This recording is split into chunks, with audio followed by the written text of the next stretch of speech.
Que a graça e a paz do nosso Senhor Jesus Cristo estejam com todos nós nesse momento de meditação, reflexão da palavra do Senhor.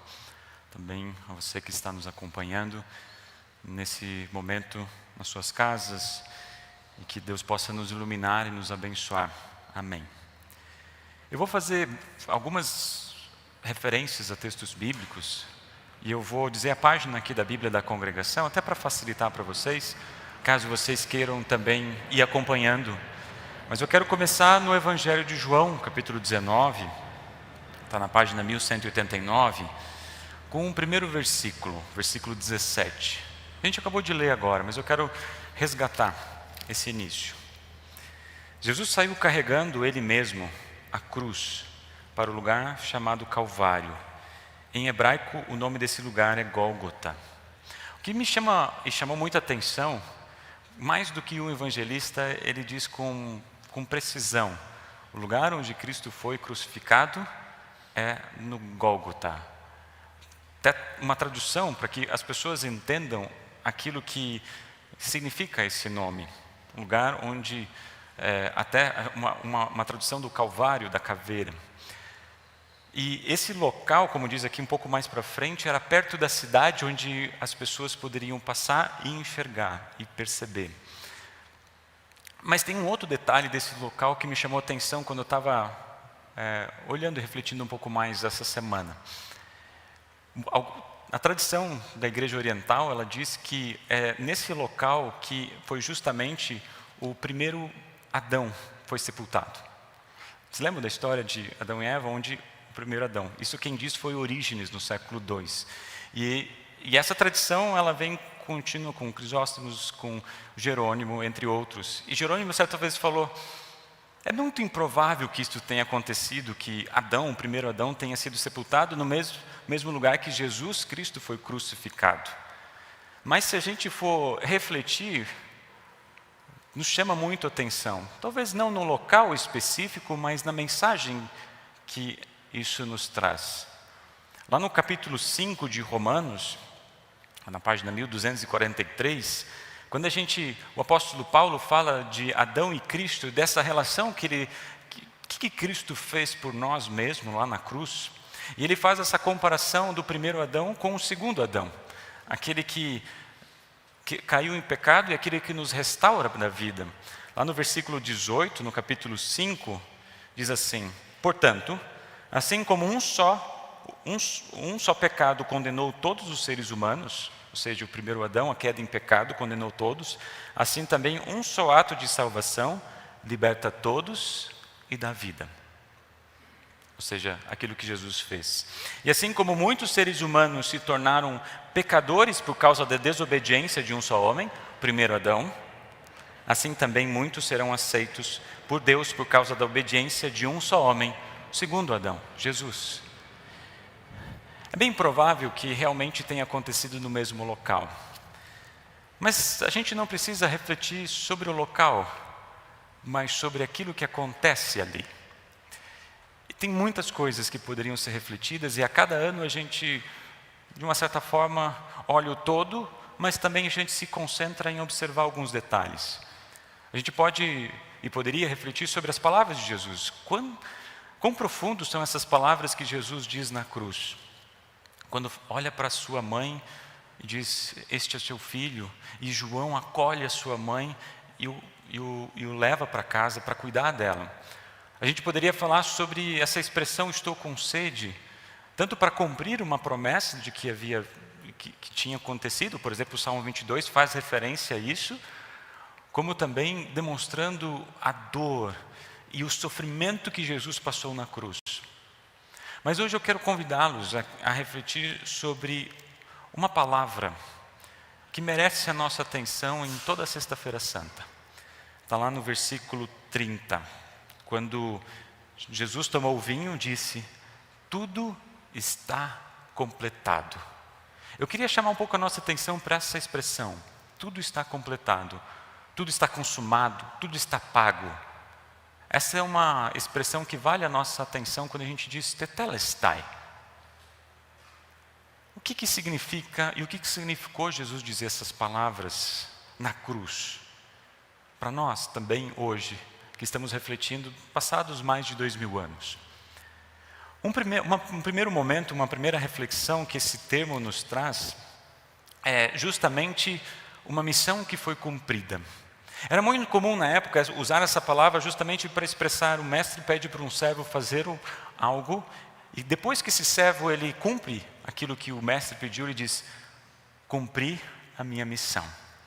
E foi justamente isso que acontece aqui na narrativa, lá em João 6. Se a gente voltar um pouquinho, lá em João 6, está na página 1169, no versículo 38 até o versículo 40, o que a gente vai perceber é justamente essa declaração: eu vim para cumprir a tua vontade, ó Deus.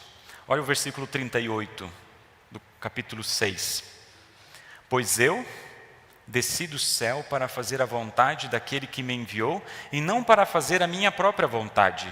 E a vontade de quem me enviou é esta: que nenhum daqueles que o Pai me deu se perca, mas que eu ressuscite todos no último dia.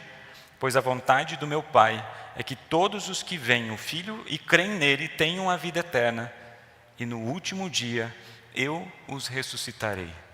Aqui a gente aprende muita coisa quando a gente pensa nessa última palavra de Jesus: tudo está completado, tetelestai. Qual que é a vontade do Pai? É que ninguém se perca. E qual a promessa que Jesus faz? Todos aqueles que estão unidos comigo, em meu nome, no último dia, eu os ressuscitarei. Essa é a promessa, e é isso que Jesus diz na cruz: Pai, eu cumpri a missão que me deste, porque em meu nome, ou unidos comigo em fé, aqueles que estão agarrados nessa esperança, no último dia, têm a ressurreição.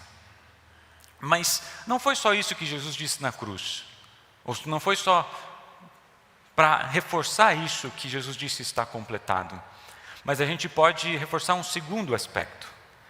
A gente não pode esquecer que esse momento que está sendo narrado aqui no Evangelho de João, ou seja, na crucificação de Jesus, é um período muito importante também para o povo judeu. O que estava acontecendo naquele período? A Páscoa. A Páscoa não é a mesma que a gente hoje celebra, da ressurreição de Jesus. A Páscoa, para os judeus, era a libertação do povo de Israel do Egito. Então, todos os anos, eles comemoravam que eles haviam sido libertados lá da escravidão do Egito. Todo ano, eles celebravam isso. E junto com essa celebração, eles faziam uma oferta. Ou seja, eles levavam o quê? Um cordeiro para ser sacrificado lá no altar, para eles receberem o perdão dos seus pecados. Era isso que o sumo sacerdote fazia uma vez por ano. Ele pegava os animais, as ovelhas, e levava até o Santo dos Santos, para que ele então ali oferecesse o perdão dos pecados para todas as pessoas. Mas de uma forma permanente? Não, provisória. Todos os anos isso era necessário acontecer, e acontecia por meio do sacerdote. Quando Jesus ele é colocado na cruz, se lembram aquilo que João Batista fala para Jesus, quando João Batista vê Jesus vindo para ser batizado? Vocês se lembram dessa frase? Eis o Cordeiro de Deus que tira os pecados do mundo. Então Jesus, ao ser levantado na cruz, ele é o Cordeiro que se coloca em favor de todos nós, e pelo seu sangue nós somos perdoados, pelo seu sangue nós somos lavados, pelo seu sangue nós recebemos o perdão de todos os nossos pecados. É isso que acontece quando Jesus diz está completado, porque era justamente essa palavra tetelestai que o sacerdote lhe dizia quando ele fazia esse sacrifício. Está pago, está pago aquilo que vocês querem colocar diante de Deus, seus pecados. Mas não é só isso que Jesus disse na cruz. Talvez o terceiro aspecto dessa palavra, ela era no uso mais comum, ordinário, do dia a dia. As pessoas faziam transações, até de mercadorias, e muitas delas precisavam ser quitadas. Quando acontecia esse pagamento, pegava-se o pergaminho e se colocava um carimbo: está pago, você não deve mais nada. E quando nós estamos unidos com Cristo por meio da fé, é como se tivesse colocado um carimbo no nosso coração. Está pago. Você não me deve mais nada. Você não precisa morrer na cruz. Cristo fez isso por você. Está pago. Ou seja, Deus tem uma missão, que todos sejam salvos, que todos venham por meio dele para ele ressuscitar no último dia. A maneira que ele faz é derramando o seu sangue como um cordeiro, que limpa os nossos pecados, para que possa colocar no nosso coração uma marca bem forte. Está pago. É mais ou menos isso que lá em Colossenses, se vocês quiserem acompanhar, lá na página 1304, é isso que o apóstolo Paulo está dizendo, lá no versículo 12 ao versículo 14, versículo 12 ao 14, 1304. Ele diz assim: agradeçam com alegria ao Pai, que os tornou capazes de participar daquilo que Ele guardou no reino da luz para o seu povo. Quem nos dá a capacidade para estarmos no reino de Deus? Nós? As nossas obras, aquilo que a gente faz, a nossa boa vontade? Não, é Deus que nos torna capazes de estarmos aqui, de louvarmos, de agradecermos, de cantarmos. Por quê? Continua o versículo. Ele nos libertou do poder da escravidão e nos trouxe em segurança para o reino do seu Filho amado. É Ele quem nos liberta e é por meio dele que os nossos pecados são perdoados. É isso que Deus faz por nós. É isso que Deus estava clamando lá na cruz. Eu trago liberdade para vocês, porque eu trago o perdão de todos os seus pecados. E quando eu recebo isso, quando eu recebo o perdão dos meus pecados, um momento decisivo e transformador na minha vida acontece. É como se eu recebesse uma nova vida. E é justamente isso, uma nova vida. E essa palavra também ela é importante para a gente pensar que a antiga aliança acabara e agora inicia um novo tempo, a nova aliança. E a cruz é um momento decisivo para isso. Quando Jesus está gritando, exclama, tudo está pago, Ele está dizendo, agora uma nova vida começa por meio de Cristo Jesus, um novo nascimento. E esse novo nascimento, essa nova aliança, não é apenas para um determinado povo, o povo judeu, mas é para quem? Para todos os povos, para todas as raças, para todos os lugares. O que Jesus diz lá na ascensão, que a gente vai celebrar daqui uns dias? O que ele disse lá para os discípulos? Vão a todos os povos do mundo, façam com que sejam meus seguidores, batizando e ensinando, em nome de Deus Pai, Filho e Espírito Santo. Essa nova aliança, ela não fica restrita a um povo, mas ela se espalha para todas as pessoas, compartilhando o evangelho da graça, o evangelho da cruz, daquilo que Cristo fez por cada um de nós. Mas tem mais um elemento. E algo interessante, né? Mais do que um evangelho fala isso. No momento em que Jesus ele é crucificado, o que acontece era meio-dia, né? Mas o que acontece naquele momento? O brilho do sol sai, vem uma grande escuridão. Isso acontece mais ou menos do meio-dia até as 15h. É incrível pensar sobre isso, porque a gente lembra que está na semana da Páscoa.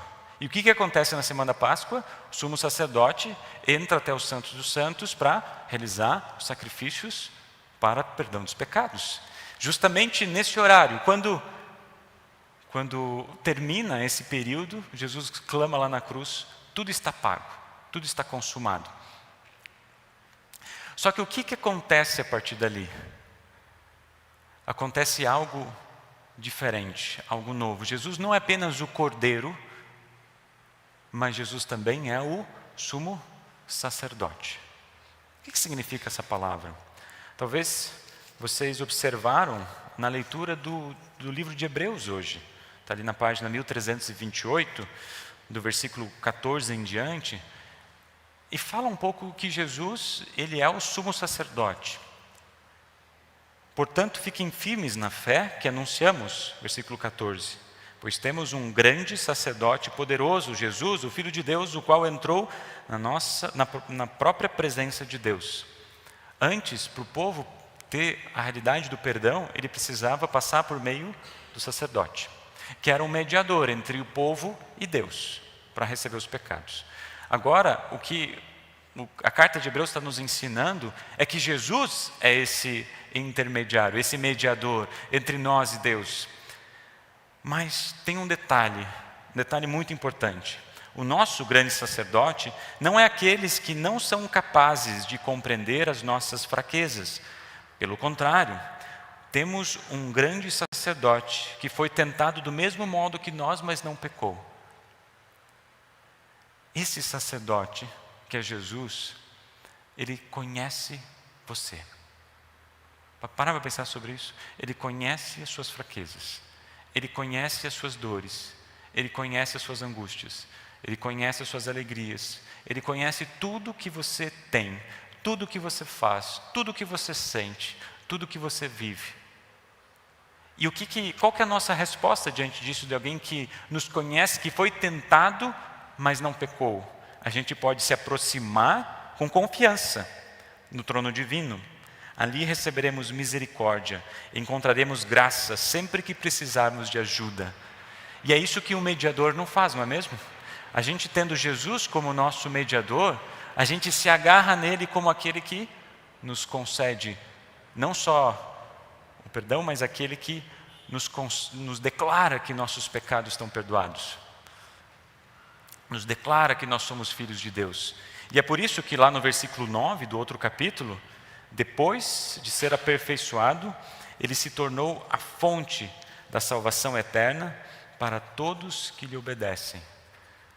Cristo, ao morrer e ao ressuscitar, ele é a fonte de nossa salvação. O que significa isso? Dizer que Jesus é a fonte eterna da nossa salvação. Se você está consumido pela angústia, lembre-se que Jesus carregou o seu sofrimento. Se você está sobrecarregado com tristezas, lembre-se que Jesus carregou a sua dor. Se você está vivendo afastado da fé, por alguma razão ou motivo, lembre-se que Jesus foi ferido para que você voltasse a Ele.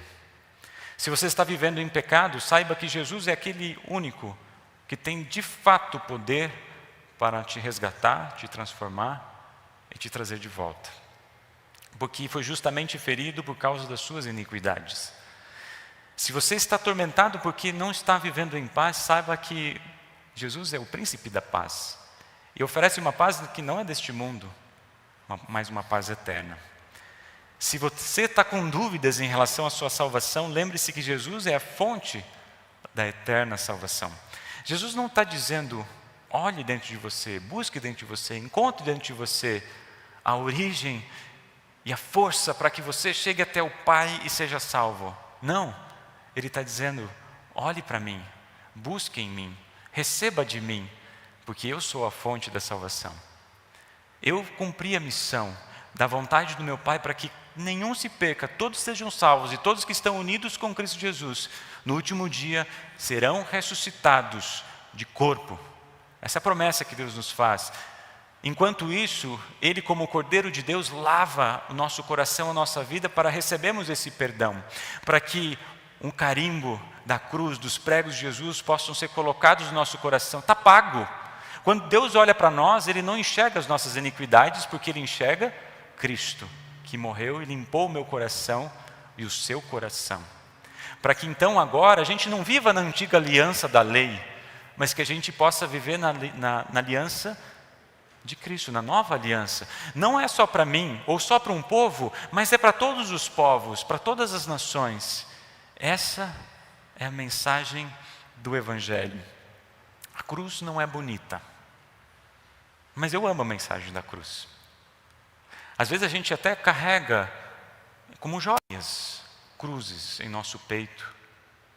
Por mais que elas sejam belas, no sentido estético, a gente não pode esquecer que ela carrega a dor e sofrimento do nosso Salvador Jesus, que morreu por nós. Mas ao mesmo tempo, qual que é a sua mensagem? Que Ele nos traz paz, que Ele alivia as nossas dores, que Ele nos conduz em tempos difíceis, que Ele nos carrega nas aflições, que Ele nos traz salvação. Para nós, a salvação foi nos dado como um presente, como uma dádiva. Mas a gente não pode esquecer o preço incrível, precioso, o preço do sangue precioso do nosso Salvador Jesus Cristo. A fonte da salvação eterna está numa breve declaração de amor que Deus fez por mim e por você. E essa está quando Jesus diz na cruz: tudo está completado. Amém. Que o bondoso Deus em Cristo Jesus conduza cada um de nós a hoje, especialmente para ouvirmos domingo, que essa história não termina. Graças ao bondoso Deus, a gente já pode olhar hoje na esperança da ressurreição. Cristo ressuscitou e por isso não é vã a nossa fé. Amém.